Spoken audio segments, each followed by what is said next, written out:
لله نحمده ونستعينه ونستغفره ونؤمن به ونتوكل عليه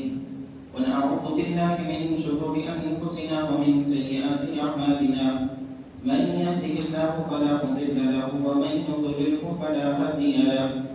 أشهد أن لا إله إلا الله وحده لا شريك له وأشهد أن سيدنا محمدا عبده ورسوله أما بعد فإن خير الحديث كتاب الله وخير الهدى هدى محمد صلى الله عليه وسلم وشر الأمور محدثاتها وكل محدثة بدعة وكل بدعة ضلالة وكل ضلالة في النار.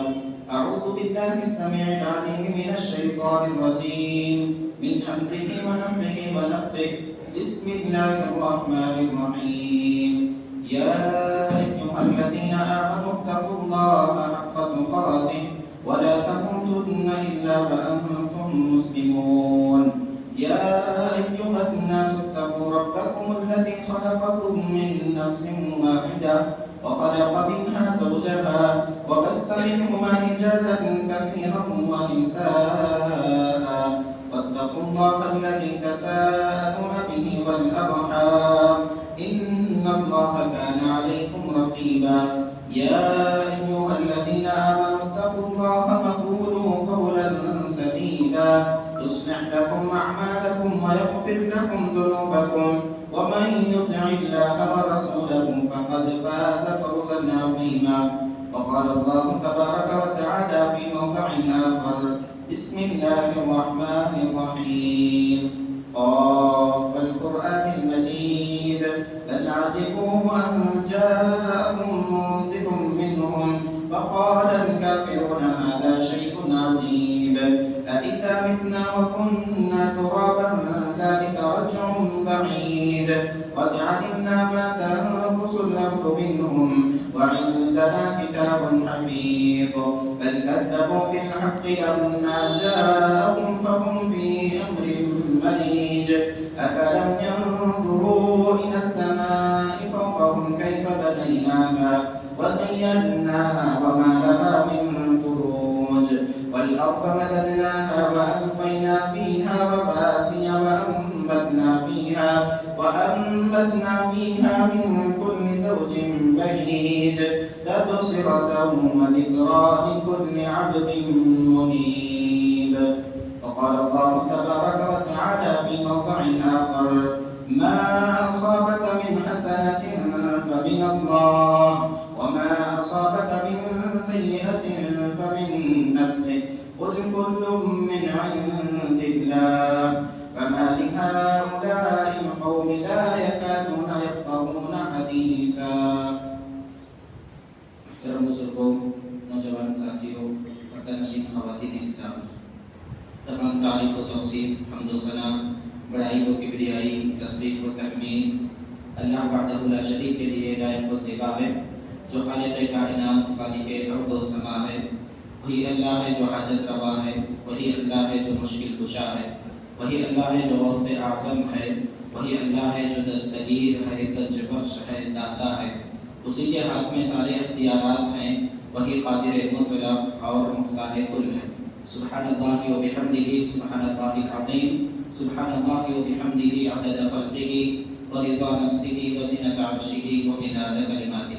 بعدہ لاکھوں کروڑوں درود ہو تمام انبیاء کرام علیہم الصلاۃ والسلام پر بالعموم اور بالخصوص جناب محمد رسول اللہ صلی اللہ علیہ وسلم پر صلوات اللہ علیہ وسلم علیہ. محترم حاضرین جمعہ، جس مہینے سے ابھی ہم گزر رہے ہیں یہ اسلامی سال کا دوسرا مہینہ ہے اور سفر کا مہینہ ہے. اور یہ سفر کا مہینہ لوگوں کے اندر اور معاشرے کے اندر چند ایک اسباب کی بنا پر بہت زیادہ منحوس سمجھا جاتا ہے. اس مہینے کے اندر اسلامی شریعت کا اگر مختصر طور پر میں خلاصہ بیان کروں تو اسلامی شریعت کے اندر اس مہینے کے متعلق کوئی ایسی بات وارد نہیں ہے جو کہ قابل ذکر ہو. اس مہینے کے اندر نہ کوئی ایسا عمل کرنا ہے کہ جس پر عمل کر کے ہم بہت زیادہ ثواب حاصل کر سکتے ہیں، بہت زیادہ ہم اللہ رب العزت کے پاس اجر کے مستحق بن سکتے ہیں. اس مہینے کے متعلق نہ کوئی ایسی بات ثابت ہے اور نہ ہی کوئی ایسی بات وارد ہے کہ اس مہینے کے متعلق یہ کہا گیا ہو کہ ان کاموں سے بچا جائے، ان کاموں سے اپنے آپ کو روک کر رکھا جائے ورنہ ہم نقصان میں اور خسارے میں ہوں گے۔ ایسی بھی بات اس مہینے کے متعلق ہمیں نہیں ملتی، لیکن معاشرے کے اندر لوگوں کے ذہن اور لوگوں کے عقل پرستی نے لوگوں کو اس مہینے کے متعلق بدظن کر دیا ہے اور اس مہینے کے متعلق چند ایسے عقائد کو رواج دینے پر مجبور کر دیا ہے کہ جو کہ اسلام کا حصہ ہی نہیں ہے۔ اور اس مہینے کے متعلق کیا عقیدہ پایا جاتا ہے؟ سب سے بڑا عقیدہ اور سب سے مذموم عقیدہ وہ یہ پایا جاتا ہے کہ اس مہینے کو منحوس سمجھا جاتا ہے بالکلیہ۔ اس مہینے کے اندر اچھے کاموں سے لوگ بچتے ہیں، خیر کے کاموں سے لوگ بچتے ہیں، بھلائی کے کاموں سے لوگ بچتے ہیں، یعنی نیا کاروبار شروع کرنا ہے اس مہینے کے اندر شروع نہیں کرتے، اس مہینے کے اندر کوئی شادی بیاہ کرنا ہے تو اس مہینے کی تاریخ نہیں رکھا کرتے، یا پھر اسی طرح کا کوئی بھی معاملہ ہو جو نیکی اور بھلائی پر منحصر ہو تو اس مہینے کے اندر ان کا آغاز نہیں کیا جاتا، ان کی ابتدا نہیں کی جاتی، محض اس وجہ سے، محض اس عقیدہ اور اس خیال اور اس نظریے کی وجہ سے کہ اس مہینے کے اندر جو بھی ہم کاروبار شروع کریں گے، جو بھی شادی بیاہ یا خانہ آبادی ہوگی، وہ اس کا انجام یہی ہوگا کہ وہ ختم ہو جائے گا، وہ برباد ہو جائے گا، وہ ہلاک ہو جائے گا۔ جبکہ اسلامی شریعت ہمیں یہ بتلاتی ہے کہ ہم اس مہینے کو نہ منحوس سمجھیں اور نہ ہی فضیلتوں والا سمجھیں، بلکہ اس مہینے کو عام مہینے کی طرح سمجھیں۔ جس طرح ہم دوسرے مہینوں کو گزارتے ہیں اسی طرح ان مہینوں کو بھی گزاریں، جس طرح ہم دوسرے مہینوں میں نیک کام کرتے ہیں اسی طرح اس مہینے میں بھی نیک کام کریں، جس طرح ہم دوسرے مہینوں میں نیا کاروبار شادی بیاہ رکھا کرتے ہیں اسی طرح اس مہینے میں بھی رکھا کریں۔ ایسی کوئی بات اسلامی شریعت میں ہمیں نہیں ملتی کہ ہم ان سے بچیں اور ان کو انجام دیں۔ حضرت معاویہ بن الحکم رضی اللہ تعالیٰ عنہ اللہ کے نبی صلی اللہ علیہ وسلم کے پاس آئے اور مشرف پر اسلام ہو گئے، اور اسلام لانے کے بعد آپ نے چند ایک سوالات کیے۔ ان میں سے سب سے پہلا سوال آپ کا یہ تھا، اموراً فی الجاہلیۃ کننا نصنعها، اور کما قال، کہا کہ ہم جاہلیت میں چند کاموں کو انجام دیا کرتے تھے، کیا اب اسلام لانے کے بعد بھی ان کاموں کو انجام دیا جا سکتا ہے؟ سب سے پہلا کام آپ نے پوچھا، کننا نأتی الکہان، کہا کہ ہم کہانت کا عمل اختیار کیا کرتے تھے، کاہنوں کے پاس جایا کرتے تھے، اپنے مستقبل کے بارے میں اور اپنے فیوچر کے بارے میں ان سے پوچھا کرتے تھے اور اپنے کاموں سے متعلق ان سے پوچھا کرتے تھے، کیا ہم اس کام کو اسلام لانے کے بعد بھی انجام دیں؟ اللہ کے نبی صلی اللہ علیہ وسلم نے فرمایا، فلا تأتوا الکہان، کہ تم کبھی کہانت کا عمل اختیار نہ کرنا، نہ کسی کاہن کے پاس جانا۔ بلکہ اللہ کے نبی صلی اللہ علیہ وسلم نے دوسری حدیث کے اندر اس بات کی بڑی مذمت بیان فرمائی کہ جو کوئی آدمی کسی کاہن کے پاس جائے اور اس کی بات کی تصدیق کرے، اس نے اللہ کے رسول کی تکذیب کی ہے، اللہ کے رسول کے اوپر جو شریعت نازل ہوئی اس کا انکار کیا۔ اللہ کے نبی صلی اللہ علیہ وسلم نے ایک دوسری حدیث کے اندر بیان فرمایا کہ اس کے 40 دن تک کی نماز قبول نہیں ہوتی جو کسی کاہن کے پاس جا کر اپنے باتوں کی تصدیق کرواتا ہے۔ اللہ کے نبی صلی اللہ علیہ وسلم سے حضرت معاویہ بن الحکم رضی اللہ تعالیٰ عنہ نے پوچھا، کننا نتطیر، کیا اے اللہ کے رسول ہم جاہلیت میں بدشگونی لیا کرتے تھے، بدفعلی لیا کرتے تھے، بعض مہینے کو، بعض دنوں کو، بعض نمبرات کو، بعض اعداد اور شمار کو، اور اسی طرح بعض افراد کو ہم منحوس سمجھا کرتے تھے، اسی طرح بعض جانوروں کو ہم منحوس سمجھا کرتے تھے، تو اللہ کے رسول کیا ہم اس عمل کو اسلام لانے کے بعد بھی انجام دیں؟ اللہ کے نبی صلی اللہ علیہ وسلم نے فرمایا، ذاک شیء یجدہ احدکم فی نفسہ، کہ یہ ایک ایسا وسوسہ ہے، یعنی بدشگونی یا پھر بدفعلی یا پھر یہ نحوست کا عقیدہ، یہ ایک ایسا وسوسہ ہے جو تم میں سے ہر ایک انسان کے نفس میں آتا ہے۔ یعنی آپ بھی کوئی نیا کام شروع کرنے جا رہا ہے تو نیا کام کرنے سے پہلے کوئی بھی رکاوٹ آ جائے، آدمی اس سے بدشگونی لیتا ہے، آدمی اس سے بدفعلی لیتا ہے، سمجھتا ہے کہ یہ کام میرا بگڑ گیا تو شاید مجھے ایسا لگتا ہے کہ یہ کام اچھا نہیں، اپنے کام سے رک جاتا ہے۔ تو اللہ کے نبی صلی اللہ علیہ وسلم نے فرمایا، ذاک شیء یجدہ احدکم فی نفسہ، یہ ایک ایسا عمل ہے، یہ بدشگونی کا ایسا وسوسہ ہے جو تم میں سے ہر ایک کو آتا ہے۔ اللہ کے نبی صلی اللہ علیہ وسلم نے پھر فرمایا، فلا یصدنکم، لیکن تمہیں کرنا یہ ہے کہ تم کبھی کسی چیز کو برا سمجھ کر، کسی چیز کو منحوس سمجھ کر اپنے کام سے رکنا نہیں ہے، تم اس کام کو انجام دو، یہی اسلام کی تعلیم ہے۔ اللہ کے نبی صلی اللہ علیہ وسلم نے اس مہینے کے متعلق واضح تعلیم اور جو کچھ نحوست کی چیزیں تھیں، جن جن چیزوں سے نحوست لی جاتی تھی، بدشگونی لی جاتی تھی، اللہ کے نبی صلی اللہ علیہ وسلم نے ان تمام چیزوں کو ایک حدیث میں سمیٹ دیا، ایک حدیث میں سمیٹ دیا۔ اللہ کے نبی صلی اللہ علیہ وسلم نے فرمایا لا عدوہ، اللہ کے نبی نے فرمایا کہ کوئی بیماری متعدی نہیں ہوتی، یعنی بیماریاں بذات خود متعدی نہیں ہوتی۔ ہم مسلمانوں کا یہ عقیدہ ہے کہ جو کچھ بھی نفع اور نقصان ملتا ہے اللہ کی جانب سے ملتا ہے۔ جو کوئی آدمی کو بیماری لاحق ہوتی ہے وہ اللہ کے حکم سے لاحق ہوتی ہے، اللہ کے اذن سے کوئی آدمی بیمار ہوتا ہے تو کوئی بیماری بذات خود، یعنی یہ بیماری خود بخود آگے نہیں بڑھتی، اللہ کی مشیت سے، اللہ کے حکم سے اور اللہ کے اذن سے کسی کو بیماری لگتی ہے۔ کوئی بیمار آدمی ایسے ہی کسی بیمار آدمی کے ساتھ کوئی صحت مند آدمی بیٹھ گیا تو اس کے ساتھ رہنے کی وجہ سے بیماری لگ جائے گی۔ اسلام اس عقیدے کی تردید کرتا ہے لا عدوہ کہہ کر۔ اللہ کے نبی صلی اللہ علیہ وسلم نے فرمایا کہ کوئی بیماری متعدی نہیں ہوتی۔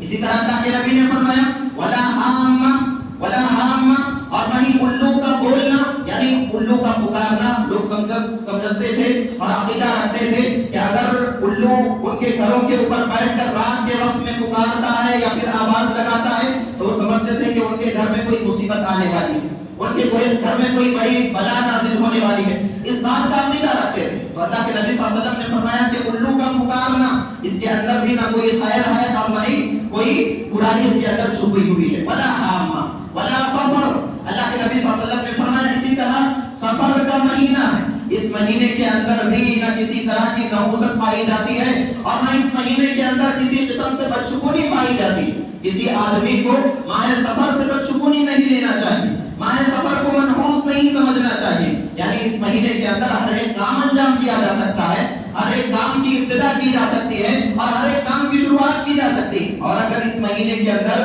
کوئی بلا نازل ہوئی، کوئی مصیبت آدمی کے اوپر آ گئی تو انسان یہ نہ سمجھے کہ مہینہ یہ سفر چلنے کی وجہ سے آئی ہے، بلکہ یہ سمجھے کہ اللہ کے حکم کی وجہ سے آئی ہے، اللہ کے اذن کی وجہ سے آئی ہے، اللہ رب العزت کے مشیت کی وجہ سے آئی ہے۔ اسی لیے اللہ کے نبی صلی اللہ علیہ وسلم جب مبعوث ہوئے مکہ کے اندر تو اللہ کے نبی صلی اللہ علیہ وسلم نے ان تعلیمات کی تردید کر دی، کہا لا عدوہ ولا طیرۃ ولا حامۃ ولا سفر۔ اسی طرح ایک اور بات اللہ کے نبی نے حدیث کے اندر بیان فرمائی ولا طیرہ، اللہ کے نبی نے فرمایا کہ لوگ اس مہینے کے اندر یا پھر کسی کام کی ابتدا سے پہلے پرندوں کو اڑا کر دیکھا کرتے، اگر پرندہ دائیں طرف جاتا تو اس سے نیک پانی لیا کرتے، خیر سمجھتے، اور اگر پرندہ بائیں طرف اڑ کر جاتا تو اس سے بد پانی لیا کرتے اور اپنے کام سے رک جایا کرتے۔ اللہ کے نبی صلی اللہ علیہ وسلم نے فرمایا کہ اس کے اندر بھی اس عقیدے کی بھی اللہ کے نبی صلی اللہ علیہ وسلم نے تردید فرمائی۔ ولا طیرہ، اصل میں اس مہینے کو منحوس سمجھنے کی وجہ کیا ہے کہ عرب کے لوگ اور جاہلیت کے لوگ اس مہینے کو منحوس کیوں سمجھا کرتے تھے؟ تو مفسرین کرام نے اور شارحین حدیث نے بات لکھی ہے کہ اس سے پہلے کے جو مہینے ہیں، 3 مہینے، یہ تینوں کے تینوں مہینے حرمت والے مہینے ہیں، ذی القعدہ، ذی الحجہ اور محرم۔ یہ تینوں مہینے کون سے مہینے ہیں؟ حرمت والے مہینے ہیں۔ اور اس مہینوں کے متعلق اللہ رب العزت کا حکم کیا ہے کہ ان مہینوں کے اوپر ایک دوسرے سے جدال اور جنگ نہ کی جائے، ایک دوسرے سے قتال نہ کیا جائے، ایک دوسرے کے اوپر ظلم نہ کیا جائے اور اپنے آپ پر بھی ظلم نہ کیا جائے۔ تو جس کی وجہ سے اللہ رب العزت نے یہ جو بات بیان کی تھی، یہ آسمان اور زمین کے قائم ہونے اور ان کے پیدا کرنے کے وقت سے چیز ہے کہ یہ 4 مہینے حرمت والے ہیں، اور اس وقت سے یہ بات چلی آ رہی ہے کہ لوگ ان مہینوں کی تعظیم کیا کرتے تھے اور ان مہینوں کے اندر جنگ و جدال سے بچا کرتے تھے، لوٹ کھسوٹ سے بچا کرتے تھے اور خون اور شب خونی سے بچا کرتے تھے۔ تو اللہ کے نبی صلی اللہ علیہ وسلم کے آنے کے بعد بھی اور آنے سے پہلے بھی لوگ کیا کرتے تھے؟ ان مہینوں کے اندر تعظیم کی وجہ سے، احترام کی وجہ سے ان تمام برے کاموں سے بچتے تھے۔ لیکن جیسے ہی سفر کا مہینہ آ جاتا گھروں سے نکل پڑتے کہ جو لوگ اپنے آپ کو اب تک برائی سے روک کر رکھے ہوئے تھے، کوئی آدمی کا کاروبار چوری کرنا ہوتا، سفر کے مہینے میں وہ زور و شور سے چوری کیا کرتا۔ کسی آدمی کا یہ پیشہ ہوتا کہ وہ تجارت کے مال کو لوٹ لیا کرتا، قافلوں کو لوٹ لیا کرتا، لوٹ کھسوٹ اس کا کام تھا، تو سفر کے مہینے میں نکل جاتا اور زور و شور سے بڑے بڑے قافلوں کو لوٹ لیتا، ان کے مال کو ہڑپ لیتا۔ اور اسی طرح کوئی آدمی جنگ و جدال سے رکا ہوا ہے، جیسے ہی اس مہینے کا آغاز ہو جاتا جنگ و جدال میں مصروف ہو جاتا۔ تو لوگ اس چیز کو اپنے عمل کو بڑا نہیں سمجھتے تھے، کیونکہ سفر کا مہینہ شروع ہوتے ہی چوری اپنے عروج پر ہو جاتی، سفر کا مہینہ شروع ہوتے ہی ڈاکہ زنی اپنے عروج ہوتے ہی فساد اور جنگ و جدال اپنے عروج پر آ جاتا تھا کہ جس کی وجہ سے معاشرے کے اندر بہت بڑے اور برے حادثات پیش آتے تھے. تو اسی لیے کوئی بھی آدمی جب گھر سے نکلتا سفر کے مہینے میں تو کیا کرتا؟ اپنے پرندے کو اڑاتا. اگر دائیں طرف چلا گیا تو اس سے خیر لیتا اور اگر بائیں طرف چلا گیا تو اس کام سے رک جاتا. جبکہ اس مہینے کو برا سمجھنے کی اصل وجہ کیا تھی کہ اس مہینے کے اندر جتنی برائیاں تھیں، جتنی برائیوں سے لوگ رکے ہوئے تھے، وہ تمام کی تمام برائیاں اس مہینے کے اندر خاص کر کے انجام پاتی تھی کہ جس کی وجہ سے لوگ بڑے بڑے حادثات کا شکار ہو جاتے تھے. اس مہینے کے اندر بڑے بڑے حادثات کا شکار ہو جاتے تھے. اللہ کے نبی صلی اللہ علیہ وسلم نے ولا صبر کہہ کر ان تمام باتوں کی تردید کر دی کہ اس مہینے کے اندر کوئی ایسی چیز نہیں پائی جاتی کہ جس کی وجہ سے اس مہینے کو منحوس سمجھا جائے. اللہ کے نبی صلی اللہ علیہ وسلم کو بھی، صحابہ کرام رضوان اللہ علیہم اجمعین کو بھی کفار اور مشرکین نے منحوس سمجھا. اللہ کے نبی کے آنے سے پہلے سفر کے مہینے کو منحوس سمجھتے تھے،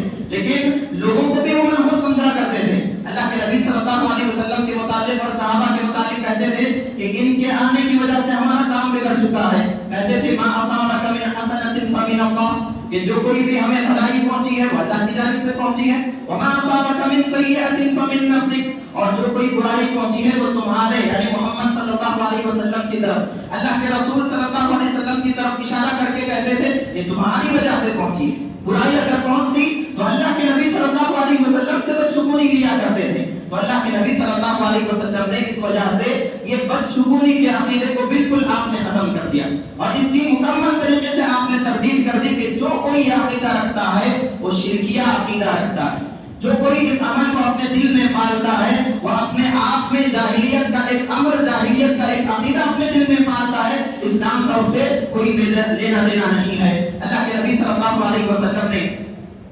ماہ سفر سے متعلق یہی بات بیان فرمائی کہ اس مہینے کے اندر کسی قسم کی نحوست نہیں پائی جاتی. یہ جو حدیث میں نے آپ کے سامنے ذکر کی، لا عدوى ولا طیرہ ولا حامۃ ولا سفر، کہ کوئی بیماری متعدی نہیں ہوتی، الو کا بولنا یا کسی طرح کی بدشگونی اس کے اندر نہیں پائی جاتی، اور سفر کا مہینہ اس کے اندر کوئی کسی طرح کی بدشگونی نہیں ہے. یہ جو لا عدوى کا جو لفظ ہے کہ اللہ کے نبی نے فرمایا کہ کوئی بیماری متعدی نہیں ہوتی. ہاں کوئی بیماری بذات خود نہیں پھیلتی، لیکن ایک حدیث کے اندر آپ نے فرمایا، کہا اللہ کے نبی صلی اللہ علیہ وسلم نے فر من المجذوم کما تفر من الاسد، اور کما قال علیہ الصلوۃ والسلام کہ جب کبھی تم کسی مجذوم یعنی جذام کی بیماری میں مبتلا شخص کو دیکھو تم اس سے ایسے ہی بھاگو جیسے شیر کو دیکھ کر بھاگتے ہو. اب اس حدیث کا کیا مطلب ہے؟ ایک حدیث کے اندر تو آپ نے کہا کہ کوئی بیماری نہیں پھیلتی بذات خود، اور دوسری حدیث کے اندر آپ کہہ رہے ہیں کہ جذام کی بیماری جس آدمی کو بھی لگی ہوئی ہے اس آدمی سے آپ دور رہا کرو جس طرح تم شیر سے دور رہا کرتے ہو. تو شارح حدیث حافظ ابن حجر رحمۃ اللہ علیہ نے اس مغالطے کو اور اس کے اندر جو آپس میں تضاد پایا جاتا ہے اس کو دور کر دیا. اور انہوں نے کیسے دور کیا؟ کہا کہ اس حدیث کے اندر جو جذام کی بیماری والے آدمی سے دور رہنے کی تاکید کی گئی ہے وہ محض اس وجہ سے ہے کہ جو ضعیف الاعتقاد آدمی ہے، یعنی جس کا عقیدہ انتہائی کمزور ہے، ہاں آپ ایسے عقیدے والے آدمی کو اس آدمی کے پاس چلے جانے دے دیں اور وہ آدمی جذامی والے شخص سے مل جائے اور اگر اس کو جذام لگ جائے وہ کیا سمجھے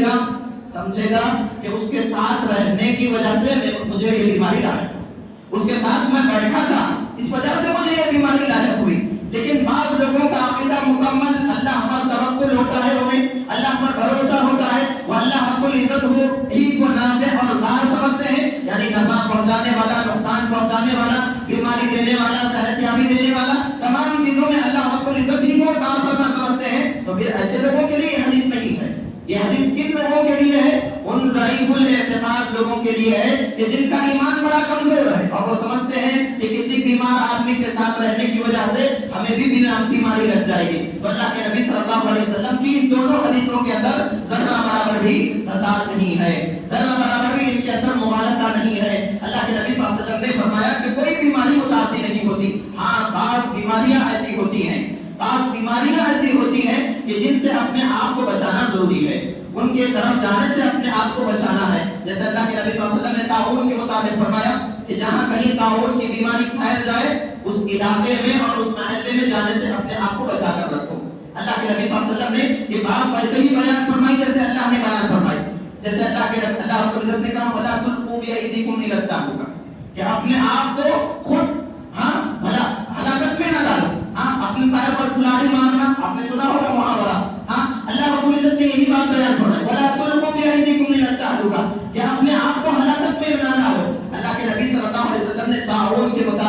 یا پھر جزامی والے بیمار شخص کے متعلق جو بات بیان فرمائی ہے وہ یہی ہے جو اللہ رب العزت نے بیان فرمائی ہے کہ اپنے آپ کو بذات خود ہلاکت میں مبتلا نہ کرو، بلکہ اپنے آپ کو ہلاکت کی چیزوں سے اور ان اسباب سے اپنے آپ کو بچا کر رکھو۔ اللہ کے نبی صلی اللہ علیہ وسلم نے اس خیال کی تردید فرمائی کہ کوئی بھی بیماری متعدی نہیں ہوتی۔ اللہ کے نبی صلی اللہ علیہ وسلم کے پاس ایک صحابی آئے اور آ کر کہا، جب اللہ کے نبی نے یہ حدیث بیان فرمائی، لا عدوى ولا سفر ولا حمى، اللہ کے نبی نے فرمایا کہ کوئی بیماری متعدی نہیں ہوتی، سفر کا مہینہ منحوس نہیں ہوتا، الو کا پکارنا منحوس نہیں ہوتا۔ تو اللہ کے نبی کے پاس ایک صحابی رسول آئے اور آ کر کہا، قال الاعرابی ما بال ابلی، اے اللہ کے رسول پھر میرے اونٹ کا کیا معاملہ ہے؟ پھر کہا تقول فی الرمل کانها الضبع،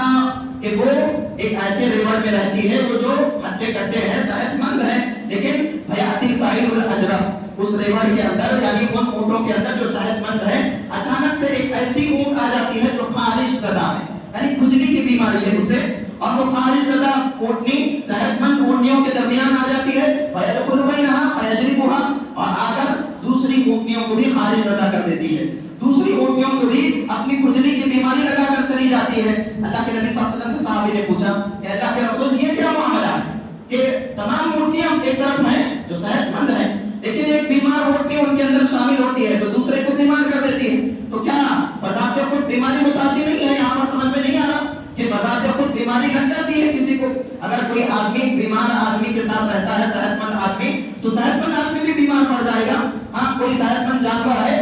بیمار جانور کے ساتھ اگر رہتا ہے تو وہ صحت مند جانور بھی بیمار پڑ جائے گا۔ تو اللہ کے نبی صلی اللہ علیہ وسلم نے فرمایا فمن احد الاول، کہا اللہ کے نبی صلی اللہ علیہ وسلم نے تمہاری بات درست ہے، یقیناً تمہارا سبق مجھے سمجھ میں آ رہا ہے، لیکن جو پہلے جو